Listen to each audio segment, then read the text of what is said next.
ఏమి మాట్లాడతా పంతులు? నీకు మొబైల్ అంటే భయమా? త్వరగా రావే, ట్రైన్ కలుగుతుంటే. రండి. అరే ఏమిటి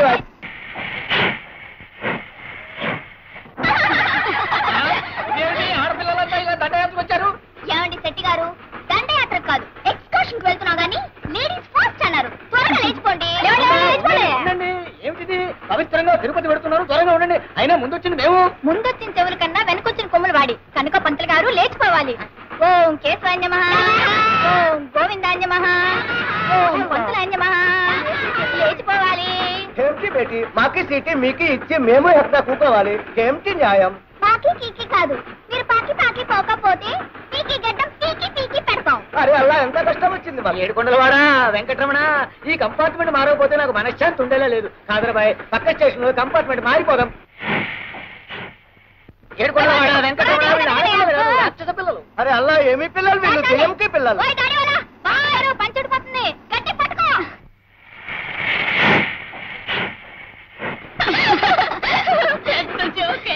తెలిసి మా దెబ్బకి మొగాళ్ళంతా పిల్లల పారిపోయారే. ఇదేమిటో ఇక్కడ శాంతి ఉండిపోయింది. అదే బాబాయ్, అలా బిగుసిపోయి కూర్చున్నావు. కొత్త పెళ్లి కూతురులా తల కూడా ఎత్తట్లేదే. బాబాయ్ కొంచెం ఫేస్ చూపించు బాబాయ్. ఏమిటి అలా చూస్తున్నావు? ఎవరు నువ్వు? నేను ఒక హంతకుడిని. హంతకుడువా? అంటే ఇప్పుడేమైనా హత్య చేసి వస్తున్నావా? కాదు, 15 ఏళ్ల క్రితం ఇద్దరిని హత్య చేసిన నేరానికి జైలు శిక్ష అనుభవించి వస్తున్నాను. తులసి, నాకెందుకు భయంగా ఉంది. నన్ను చూసి భయపడాల్సిన అవసరం లేదు. నేను హంతకుడిని కావచ్చు, దుర్మార్గుడిని మాత్రం కాను. దుర్మార్గుడి కాకపోతే మరి హత్య ఎందుకు చేసావు? చరిత్ర కొత్త మలుపు తిరగాలన్నా, సంఘంలో కొత్త మార్పు రావాలన్నా రక్తపాతం తప్పదు. అవును, అసలు ఎవరిని ఎందుకు హత్య చేసావు? ఆ విషయం మీకు తెలియాలంటే సుమారు 40 ఏళ్ల క్రితం ప్రారంభమైన ఒక పసివాడి జీవితం, ఒక పల్లెటూరు జీవనం, ఒక అమాయకుల ప్రేమ కథ అన్నీ మీకు తెలియాలి. చాలా ఏళ్ల క్రితం గోదావరి మధ్యన కొండల చాటున ఈ దేశ నాగరికతకి మారుతున్న కాలానికి దూరంగా మారుమూల ఉండేది ఆ గ్రామం. దానికి అప్పట్లో రాకపోకల సౌకర్యాలు లేవు. విద్య, విజ్ఞానం, నాగరికత అక్కడ మనుషుల్లో చాలా మందికి ఉండేవి కావు. వాళ్ళని నోరు లేని పశువులుగా, ఆలోచన లేని అమాయకులుగా చేసి ఆ ఊరినంతటినీ పాలించేది ఇద్దరు పెద్దలు. ఒకరు సర్పంచ్ రాఘవయ్య, మరొకరు షావుకారు పెంటయ్య. ఆ ఊళ్ళో మనసున్న మనిషి శంకర్ మాస్టారు. ఆయన పసివాళ్ళకి ఎంతో ప్రేమగా పాఠాలు చెప్తూ ఉండేవారు. పంతులు గారు, పంతులు గారు, ఏమైంది? పంతులు గారు, నాకు చదువుకోవాలందండి. మీరు చదువు చెప్పండి. ఆడ నీ పని ఎవరు చేస్తారా? పద. నేను పాలుగా పని చేయను, పంతులు గారి దగ్గర చదువుకుంటా. మళ్ళీ ఆ మాట అన్నావు, ఈ 4 వాయిస్తాను. రాయాదావా? ఏమిటి సీతారు, చదువుకోను అంటే పిల్లల్ని కొట్టేవాళ్ళని చూశాను గానీ చదువుకుంటానంటే పిల్లల్ని కొట్టేవాళ్ళని నిన్నే చూస్తున్నా. గూడిపాళ్ళు మాకెందుకు బాబు చదువులు? అవన్నీ పెద్దోళ్ళకి గాని, ఇంట్లో ఉన్న 4 కష్టపడితే గాని మా పొట్టలు గడవు. నేను పంతులు గారి దగ్గర చదువుకుంటానమ్మా. అత్త బావ చదువుకుంటానంటున్నాడుగా, చదువుకోనియే. చూడు రాము, చదువుకోవాలనుకుంటే స్కూల్కే రానక్కర్లేదు. నీ పనులన్నీ అయిపోయిన తర్వాత నా దగ్గరికి వస్తే చదువు చెప్తా. అట్లాగే పంతులు గారు. అది తొందరగా ఊట్ చేసి ఉతకాల్సిన బట్టలు పట్టాపో. అమ్మా నేనకెళ్ళి వస్తానే. అట్లాగే తొందరగా రారా. తప్పమ్మాయి గారు, COT క్యాట్ కాదు, కాట్. CAT cat. రాము, నీకు ఇంగ్లీష్ వచ్చా? ఓ, రోజు నీ పంతులు గారి దగ్గర చదువుకుంటున్నానుగా. నీ పేరు ఇంగ్లీష్ లో రాయ్. RAMU, రాము. ఈ దాచినపల్లి హిట్లర్ రాఘవయ్య కూతురుతో సమానంగా గూడెం వెధవి, అంట్ల వెధవి పక్కన కూర్చుంటారా? అంటరాని వెధవల అలా మూలన పడుండగా పలకూర్చు పక్కన కూర్చుంటావు. ఎక్స్ట్రాలు అక్కడ పడుండకపోతే పాతేస్తాను. పోయి పని చూసుకో. మాస్టారు, గొప్పింటోళ్ళని మేము ముట్టుకుంటే వాళ్ళు మైలపడిపోతారా? ఏమిటి రాము, ఏమైంది? మాస్టారు, వాళ్ళు గాలే పిలుస్తారు, మేము గాలే పిలుస్తాం. వాళ్ళు నీళ్లే తాగుతారు, మేము నీళ్లే తాగుతాం. ఆ దేవుడు అందరినీ సమానంగా పుట్టించినప్పుడు మేము అంటరాని వాళ్ళం ఎలా అయ్యాం మాస్టారు?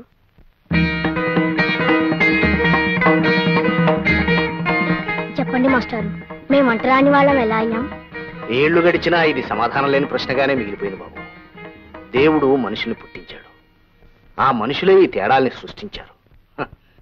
ఇంత చిన్న వయసులోనే ఈ ప్రశ్న అడగగలుగుతున్నావంటే రేపు పెరిగి పెద్దయ్యాక నువ్వే దీనికి సమాధానం చెప్పగలవని నా నమ్మకం. వెంటయ్య బాబు, ఈ రూపాయి తీసుకుని నూకలు ఇప్పించండి.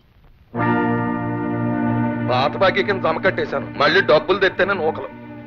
పాత బాకీ తర్వాత చూసుకుందాం బాబు. పొద్దుటి నుంచి గంజి నీళ్లు కూడా లేక పిల్లలు అల్లాడిపోతున్నారు బాబు. నాకు ఆకలి ఎత్తుందండి. ఆకలా? నాకు వేస్తుంది ఆకలి. డబ్బులు లేదే నూకలు ఎక్కడి నుంచి వస్తాయి? ఇంకా ఆటలు నిలబడ్డారంటే నేను రెచ్చిపోతాను. నేను రెచ్చిపోయానంటే మిమ్మల్ని అందరికీ కలిపి తింగేస్తాను. వెళ్ళిపోయిన అసలుకి. రాము, పాఠాలు రాశావా? రాశాను మాస్టారు. మరి ఏమిటి ఆలోచిస్తున్నావు? మాస్టారు, నాకు అనుమానం. ఏమిట్రా? ఆకలి అందరికీ ఉంటుందిగా, మరి అన్నం అందరికీ ఎందుకుండదు మాస్టారు?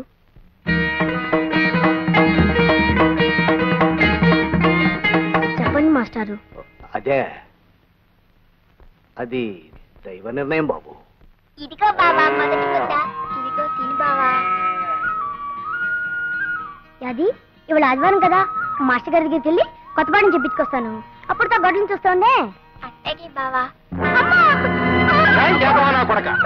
గొడ్లను వదిలే చదువు కడతారా? అన్నం మీద కంటే అక్షం ముక్క ఎక్కువ తొక్కట తోట్టు కొడక. తొక్కలోతోను నా కొడుకుని ఎరా పని పాటలు మానే చదువు గిదువని తిరిగితే నీ బాబు చేసిన అప్పెవడు తిరుగుతాడు రా బచ్చా నా కొడక. గారు చదువుకోవడం తప్ప. ఒక్క అక్షరం మొక్క రాకుండా నన్నే ప్రశ్నలు వేసేస్తున్నావు రే. ఇంకో 4 రోజులు పోతే ఇట్లా సంగతి చూసేస్తావు.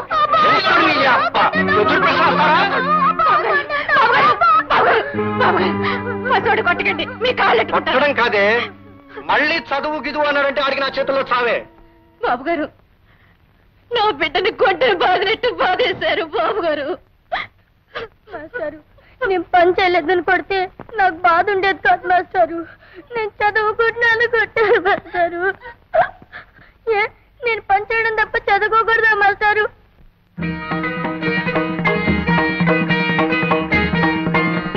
చెప్పండి మాస్టారు, చదువు అనేది పెద్దలకే సొంతమని రాశాడు ఆ దేవుడు. లేదురా, గుళ్ళో దేవుడు బళ్ళో చదువు ఏ ఒక్కరి సొంతము కాదు, అందరిది. నీ ప్రశ్నలు వింటుంటే, నీ మాటలు వింటుంటే ఎవరి మాట ఎలా ఉన్నా నీకు మాత్రం ఆ చదువు కావాలని, నీకా వెలుగబ్బితే నువ్వే 10 మందికి దారి చూపించే వెలుగవుతావు అనిపిస్తుంది. నువ్వు చదువుకోవాలి రాము. బాబు గారు, చదువు మాట ఎత్తితే అన్నిసారి నిజంగానే సంపెత్తారు బాబు గారు. అందుకే సీతాలు, రాముని నాతో పట్నం తీసుకెళ్తాను. అక్కడ నాకు తెలిసిన స్కూల్లో చేర్పించి అన్ని ఏర్పాట్లు చేస్తాను. బాబు గారు, రా రాము, ఇలా కూర్చో. అమ్మని బాగా చూసుకో. నువ్వేం దిగులు పడకు బావా. నీ చదువు కోసం నీ పని అత్త పని నేనే చేస్తాను. రాము, రాము. ఏంటమ్మాయి గారు, ఇదిగో పెన్ను. రాము, నువ్వు బాగా చదువుకోవాలి. పరీక్షని ఈ పెన్ తోటే రాయాలి. అట్లాగా అమ్మాయి గారు. చూడు, ఈ ఊళ్ళో ఎవ్వడికి ఈ దేశంలో ఏం జరుగుతుందో తెలియకూడదు. అందుకని మనం ఏం చేస్తున్నాం? ఒడిసేకు ఏం చేస్తున్నావు? ఊరు మొత్తానికి అందరం చెరో పేపర్ తెప్పించుకుంటున్నాం. 2వ కంటోడికి తెలియకుండా చదివేసి చింపేస్తున్నాం. దేశం ఎలాగపోతుందో, ఏ మార్పులు జరుగుతున్నాయో ఒక్క గొర్రెరా కొడుక్కి తెలియదు. ఇదే బతుకు అనుకుని పాప వాళ్ళు బతికేస్తున్నారు. కరెక్ట్ పెంటయ్య. చూడు మిస్టర్ పెంటయ్య, ఈ ప్రజలు గొర్రెలు లాంటి వాళ్ళు. ఈ గొర్రెల గుంపును మనం జాగ్రత్తగా చూసుకున్నాం అనుకో, అటు బొచ్చు దగ్గర నుంచి ఇటు మాంసం దాకా అంతా సొమ్ము చేసుకోవచ్చు. ఏం చేసుకోవచ్చు? చెబుతా, సొమ్ము చేసుకోవచ్చు, ఈయన పెట్లో దాచుకోవచ్చు. అందుకే కదా ఈ ఊరికి రోడ్డు పడకుండా, అటు సర్కారోడు గాని ఇటు చదువుకున్నవాడు గాని ఊళ్ళో అడుగట్టకుండా 1000 కళ్ళతో చూసుకుంటున్నాం. ఈ కొండల సాటును ఈ ఊరిని దాచుకుంటున్నాం. That is not enough Pentayya. Enough అంటే ఆకలి తినడం లేదని నేను ఊరు సర్పంచిని కనుక స్కూల్ తినేస్తాను, తినేయ్, హాస్పిటల్ తినేస్తాను, తినేయ్, గ్రంథాలయం తినేయ్. తినేస్తాను. I will eat. గవర్నమెంట్ తాలూకు మొత్తం సొమ్ము నువ్వు తినేయి. గ్రామం తాలూకు నాకు వదిలే, నేను తినేసి ఏం చేస్తాను? వడ్డీ వ్యాపారం ఉంది కదా, దాంతో జనాన్ని తినేస్తా. గుడ్. సరుకుల వ్యాపారం ఉంది కదా, దాంతో జనం ప్రాణాలు తోడేది. మరీ గుడ్. సారా కొట్టు ఉంది కదా, జనం అక్కడ సారా తాగుతారు, నేను వాళ్ళ రక్తం తాగుతాను. ఇది బాగా గుడ్ అయ్యా. చూడు, ఈ ఊళ్ళో ఎదగవలసిన వాళ్ళం, పెరగవలసిన వాళ్ళం, హైట్ కు వెళ్ళవలసిన వాళ్ళం మన ఇద్దరమే. You and me. ఎవరెవరు? Come on tell me. పొడిసేకు. పెంటయ్య, రాఘవయ్య. Hail Dachinapalli Hitler. పెంటయ్య.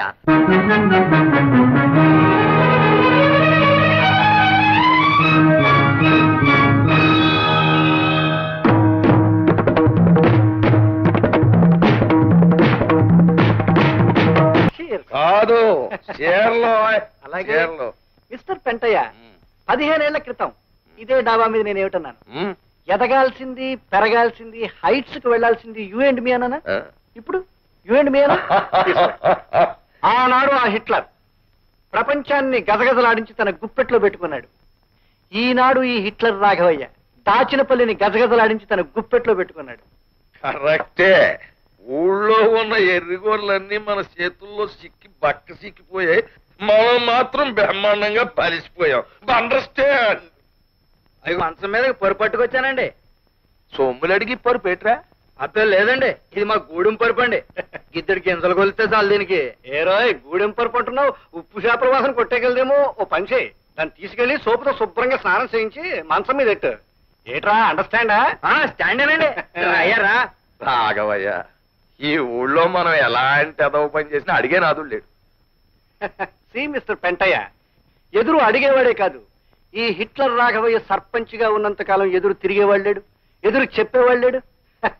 ఎప్పటికీ రాడు.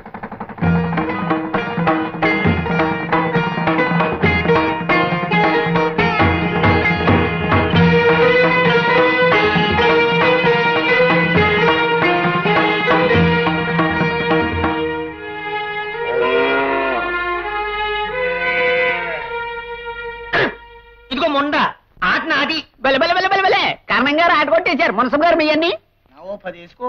ఆల్ కౌంట్ అయ్యా. 20, 30, 40. ఎవరయ్యా నువ్వు? పేక ముక్కలని నేలపాలు చేశావు. పసివాళ్ళు చదువు నేర్చుకోవాల్సిన బడిలో పేకాడుకోవడం నేరమే కాదు, పాపం కూడాను. ఏమిటయ్యో మాకే నీతులు చెప్తున్నావు? ఊరు కొత్త మొహల్లా ఉన్నావే, ఎవరు నువ్వు? నేను ఈ ఊరికి కొత్తవాణ్ణేం కాదు, పాతవాణ్ణి. గూడెంలో సీతాల కొడుకు రాముని. ఈ క్షణం నుంచి మీరు ఇక్కడ పేకాడడానికి, పశువులు గట్టి పాడు చేయడానికి వీల్లేదు. ఒడ్లు కాసుకునేవాడు పట్నం వెళ్ళి వచ్చిన మాత్రాన పెద్ద గొప్పని అనుకున్నావా? మేము ఇక్కడ పేకాడుకుంటాం, చీకటి పడ్డాక మందు కొడతాం. అందుకే ఊరికి పెద్ద దిక్కైన రాఘవయ్య గారే ఒప్పుకున్నారు. మధ్య నువ్వెవడు రా వద్దడానికి? అవును, అక్కడ రాఘవయ్య గారి గొడ్లు, ఇక్కడ వీళ్ళు, ఆ పక్కన మా పిడకలు చాలా కాలం నించున్నాయి. కాదంటానికి నువ్వెవడు అయి? నేనా? ప్రభుత్వం వారి చేత ఈ స్కూల్కి కొత్తగా నియమించబడ్డ మాస్టర్ని. అందుకే అధికారంతో చెప్తున్నాను, రేపటి నుంచి ఇక్కడ మీ ఆటలు సాగడానికి వీల్లేదు. రాఘవయ్య గారు అయినా సరే, ఆ దేవుడు అయినా సరే, గొడ్డు గోదా ఇక్కడ ఉండడానికి వీల్లేదు. మళ్ళీ ఇక్కడ మీరు గాని పశువులు గాని కనిపించారో జాగ్రత్త. వెళ్ళండి.